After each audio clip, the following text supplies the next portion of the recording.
externes sur lesquels tu n'as jamais aucune prise. En termes d'état d'esprit, comment est-ce qu'on aborde cette partie-là du métier?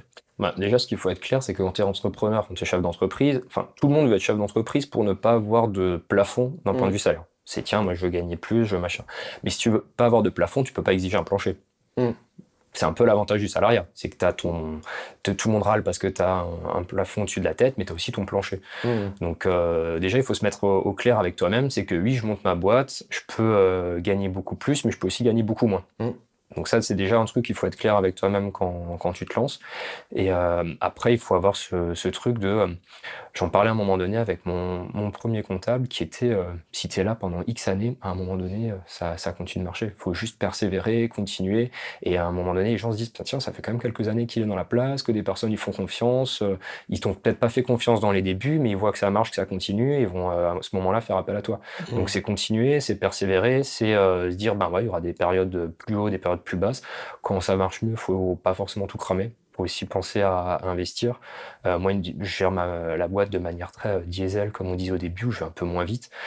Et par exemple, je finance au maximum avec les fonds propres d'entreprise, ce qui fait que les périodes où c'est plus compliqué, tu te retrouves pas avec des crédits, plus savoir faire comment faire pour les payer, etc.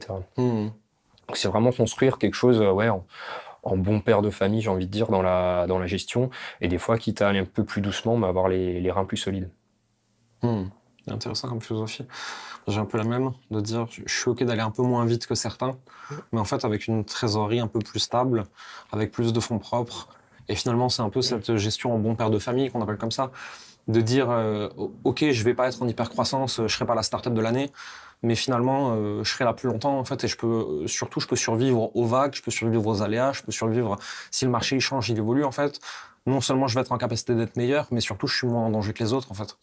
Ouais, moi je vois des boîtes quand j'ai commencé, des personnes qui étaient vachement plus dans la place que moi. Moi j'étais le petit nouveau qui suis venu avec 3 fois rien, 3 bouts de ficelle.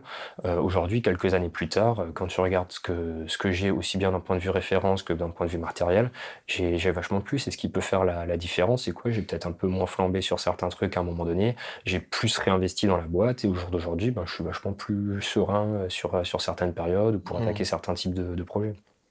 Ok. Depuis toujours, tu as toujours évolué dans le monde tech, start-up, communication, marketing, événementiel. Et pourtant, en réel, t'as pas le style de vie qui va avec au quotidien. Non. Aujourd'hui, on est en train de tourner chez toi. Derrière, dans le jardin, il y a les poules, il y a les poissons, il y a la permaculture. Donc en fait, comment on concilie le fait d'être avec des gros clients sur de l'événementiel, sur des trucs très tendance, où ça bouge beaucoup vite, etc., et le fait de rentrer chez soi à la campagne avec ses poules et ses poissons? Mais en fait, moi, j'en ai besoin, sinon je pète un câble.